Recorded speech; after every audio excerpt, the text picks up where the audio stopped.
Hey everybody, this is Tim. That is TIN as in 90s, TIM as in millennium. I am your terminally insightful drag queen public intellectual, aka the Cornell motherfucking West of drag, coming to you with my thoughts on episode 11, I think? 12? I don't know. Whatever number we're on. The bullshit one where Ben de la Creme got eliminated. Like the last few weeks, my videos have been really late. I think in part because I didn't necessarily have very strong feelings about the last couple of episodes. In contrast, I think that I've put off making the video this past week because my feelings were so strong that I wasn't really ready to talk about it or something. Honestly, you guys, last Monday, I think had trouble sleeping, knowing that De La had gotten eliminated. And it's weird because I think when the season started, this position, whatever number we're at, fifth eliminated, fifth place, not fifth eliminated, fifth place, was not that unlike the extent that I thought De La would go to. But over the course of the season, my expectations have been raised, I think, both by how well she was doing, by the storyline they gave her in that very important set of 2 episodes, the two-parter one that was the 2 hours and 1 night, really making her one of the centerpieces of that. And then thirdly, and perhaps most importantly, the fact that they never mentioned Jinx Monsoon once, I thought started to bode well for her. So my expectations started to go up beyond where maybe they initially were coming in, where I was not, even though I loved her, not necessarily expecting this to be her season, just because of, a camp queen or theater girl won last year, and maybe De La is seen as too similar to that, especially since they work together, etc. Even though I think De La is very much a distinct creature with, her whole burlesque piece and all that. But I think I talked about this some in my discussion with Chad Sell for his blog a few weeks ago, but I have felt an emotional connection or something as a fan with Ben de la Creme that I have not necessarily experienced with other queens before. Although there have been queens in previous seasons that were incredibly inspiring to me as artists, and that I've thought myself to be a tremendous fan of. I have felt this different sort of, I don't tend to have that kind of fangirl, kind of swoony, emotional sort of stan thing, but I have totally felt that for De La. And so I guess part of what I wanted to do this week was talk about that, and I think that that feeling has been this interesting combination of, on the one hand, identifying very strongly with her, and then on the other, a more aspirational thing. So it's simultaneously feeling oh my god, I can relate to this person, but also I look up to this person and would like for my art to be more like theirs or something. And not necessarily an aesthetic way. I don't think, at least looks-wise, I don't think that what I do is very similar to her. It's, I'm more downtown 80s Manhattan, not 50s pinup. But I think that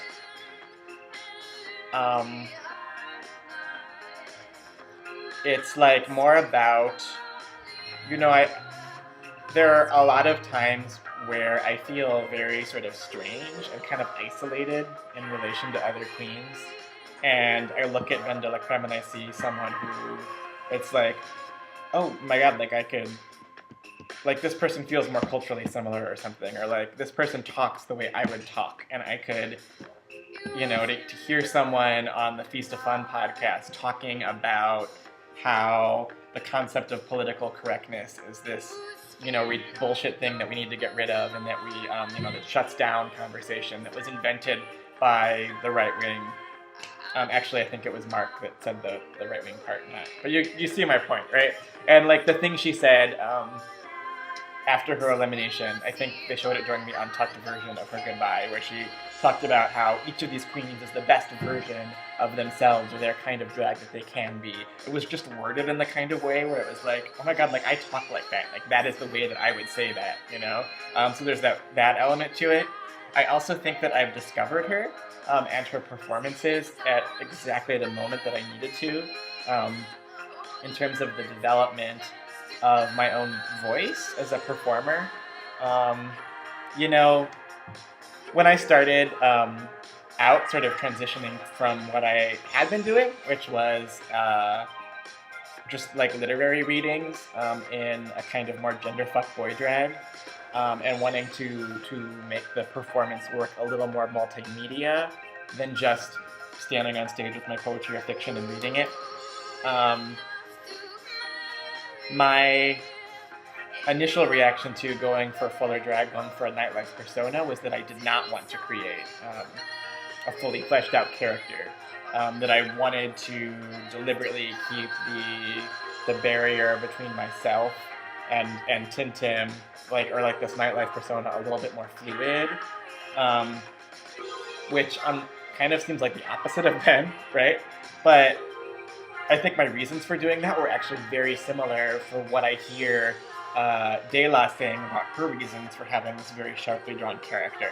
And that is, Ben de la Creme does not necessarily buy into this idea that like the boy self or the non-performance self is more true, quote unquote, or like more authentic than the performance self. Like if you hear him talk about what he tries to do with De La, there is this sense that the performance self, the theatrical self, is just as true or can access other types of truth and authenticity that the boy self cannot. And to me, the flip side of that, what he hasn't necessarily said, but what I wouldn't be surprised if he believes, which is what I believe, is that there's also just as much, maybe not conscious performance, but just as much unconscious performance to, like, the boy self in everyday life. Like, especially since he's an introvert, I bet, like, there's a way that, our interactions with other people are always part of a social context, and they're mediated. They're the sort of supposedly true or authentic self isn't necessarily any less performative than the performance fantasy self, right? And that was my reason for not wanting to create a huge performance self. Interestingly, I think that Ben de la Creme gets at that by being extra performative in his performance self, right? By exaggerating the distinction between the two, he kind of challenges that idea, by saying, this performance self could be just as broadly drawn. And I think some of that difference or whatever comes out of like the different places we were maybe coming from. Like I came into drag from this immediate background in the literary community or writing, and in fiction writing, the idea of what a character is, at least in like traditional fiction writing, like in a fiction workshop university kind of setting, which was some of what I think I was pushing back against, and a lot of the sort of quote-unquote experimental or avant-garde writers that I was hanging out with were pushing back against.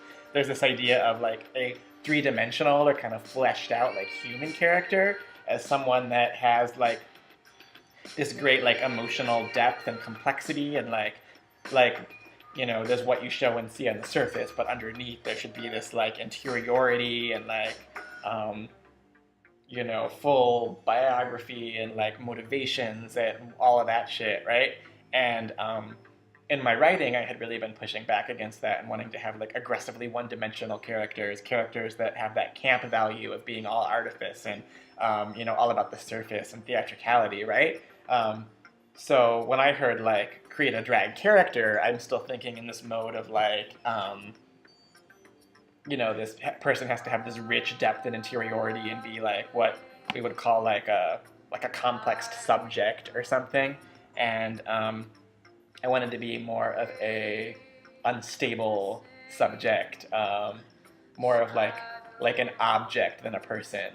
And so I rejected the character thing. But I think what I've realized since then is that drag characters really aren't about that kind of complexity or three-dimensionality in that kind of way necessarily.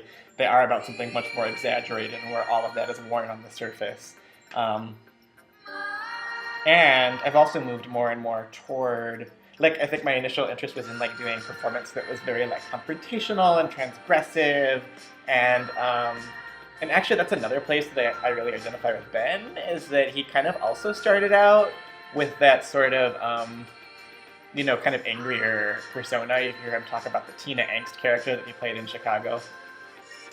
Starting out with that more confrontational, disruptive kind of drag and moving towards something a little bit more stealth. And similarly, I think that I've moved in the last couple of years toward feeling more and more like I'm still interested in that kind of transgression and disruption and all of that, but I also I'm like finding myself more drawn to like wanting to be funny and entertaining and camp. And what I think is great about camp is that there's all this theatricality and humor, but it's also very much about like sentimentality and emotions in this other way too. Like if you, it's about the disconnect, I think, between our fantasy of ourselves to a certain extent, and the fantasy world that we're creating and projecting, and the reality of what's really going on underneath that, or like the pain of, I don't know, queerness or something. So I think that kind of pathos or whatever is part of what's like really attractive about camp too, is that you're not vulnerable in that stupid reality TV way of I'm gonna break down crying like a Ganja Estranja, but you've put this certain type of vulnerability in this hyperactive camp persona, like vulnerability through the artifice. And I love that about camp, right? And so I see all that in Ben de la Creme, and so I think that like to discover him right at this moment when I needed a model for maybe where to go next, and just the way he thematically constructs, or she, as De La, thematically constructs all of her performances to function on some of those levels, I think is really cool and really great. And a big inspiration to me right now. And I think also there's also some just weird kind of like correspondences between our lives, since I have lived in Chicago since she was here. But when she was here, I was still finishing my undergrad, and not very involved in nightlife at all, and haven't gotten involved until the last like 2 years. And I think I just look at her and see this model of like almost an alternate reality version of my life, like what it could have been if I discovered certain interests much sooner. And that, and also because she has connections to communities that I'm now a part of here in Chicago, particularly coming out of like a more like queer, progressive, queer, alternative, radical space here in the city, which was, I think, especially fertile when she was here and participating in these very social justice oriented burlesque scene. But there's still some continuity between that and some of the people that I know now. The producer of the show that I've been getting the most involved in here, and I'm going to be getting more involved in as a like a host / promoter of, hopefully, was around back then and was involved in the Chicago Kings when Ben was performing with them. So there's, and then I have another friend who's a theater director here who's very good friends with him. There's I have another friend, really randomly, who did Unitarian camp stuff with Ben growing up as kids and remembers him from them. So it just feels like there's this like energy kind of like pulling me toward like really paying attention to what Ben is doing. And as I figure out what I want next for the kind of performer that I want to be, Ben de la Creme is really someone that I'm looking to as an inspiration, I think, for how to do something kind of fun, camp, but in this way that has these other things kind of going on in and through that artifice, right? And just, I don't know, listening to her talk, I feel less alone in the world of drag. I feel more like there's someone who functions on a wavelength that I can connect with more or something, if that makes sense. I don't know. So I was sad to see her go, and I'm not talking about the show at all, but I was sad to see her go. I think just to address the episode itself, I think I kind of knew it was over once Michelle Visage made the comment. I think Ben has shown us all that she's going to, or I think Dela has shown us all that we're going to see from her. that's sort of like the death knell for reality television or for Drag Race, right? Um, it's like you may as well just say out loud, this character's story arc is over, so bye Felicia. I don't know. Um, and I've been thinking a lot about what is it about De La's drag that makes reality television a strange fit for her, or that maybe doesn't display her voice as a performer and artist as effectively as it could be. And she has, I think like hopefully some of you saw like the comment she made right after the episode aired about her hesitancy in the first place to even bring a character like De La, who functions so much through artifice, into this reality TV setting. And it's like De La's not a character of reality, De La is a character of fantasy. So how do I bring, and I am a very private person as Ben, how do I bring De La into that setting? And so I've really been sort of like thinking about that whole question, and I think that what it's important to acknowledge or talk about is that the kind of quote unquote reality or truth that reality television thrives on, and even RuPaul's Drag Race, which I think in some ways has been effective as a satire of reality TV, or like a slightly more self-conscious or witty, playful reality television show that's been a little bit more conscious about kind of fucking around with those tropes and dragging them. At its best, I think it's been like a drag version of reality TV. Even in that context, I think though that the kind of the version of reality, the idea of reality, or the authentic or true self that a reality show, even one like RuPaul's Drag Race, that's a little bit more playful about its idea of reality.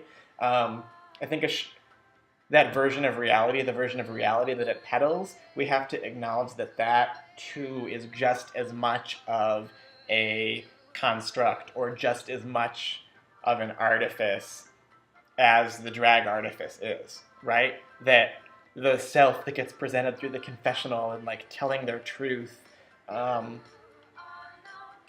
is its own kind of like fetishistic kind of version of reality, not, that's just as much of a performance or just as performative, whether consciously or unconsciously performative, as, a big glamorous drag character is. And I think that in some ways an approach to drag like Ben's or like De La's challenges that version of reality, or like challenges that particular way of dichotomizing reality and drag in a way that the show can't fully accommodate, right? Because De La, from my point of view, expresses as much or more of that kind of commodified version, or like kind of like,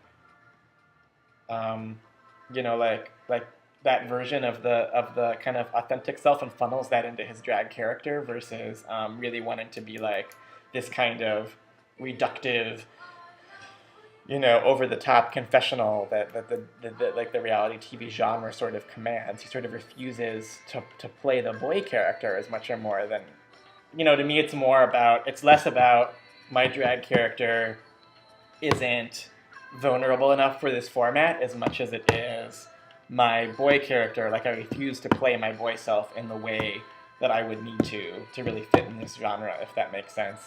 And I think it says something about what space RuPaul's Drag Race has or doesn't have for drag, that has a different way of exploring or thinking about that distinction between the quote-unquote true boy self versus the performed drag self, right? I don't know if I'm making any sense. But yeah.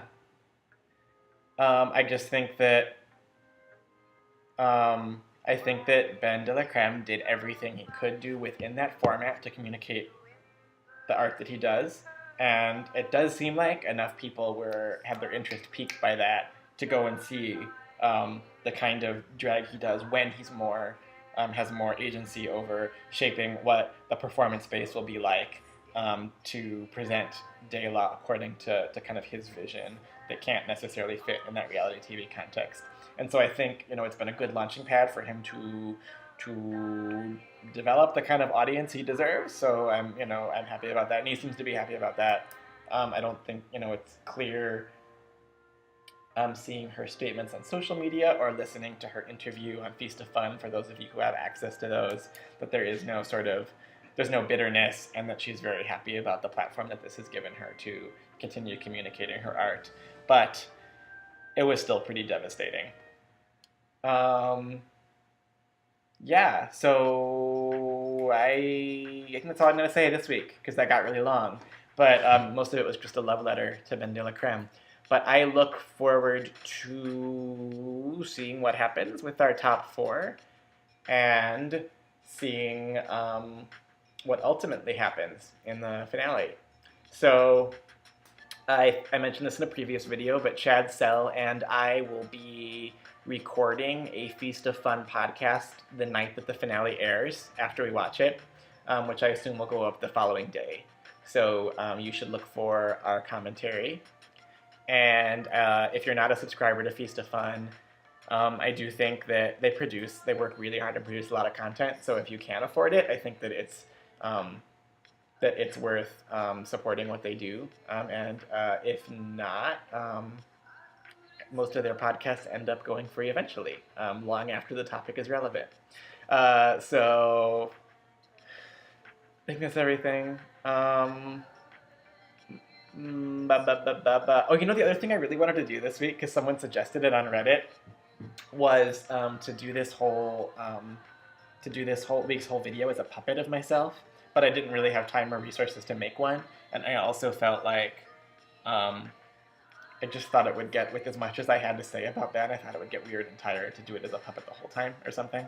So imagine me as a puppet, since there's something a little bit like Muppety about my face anyway, right? I don't know. Yeah. Much love to you all. Mwah.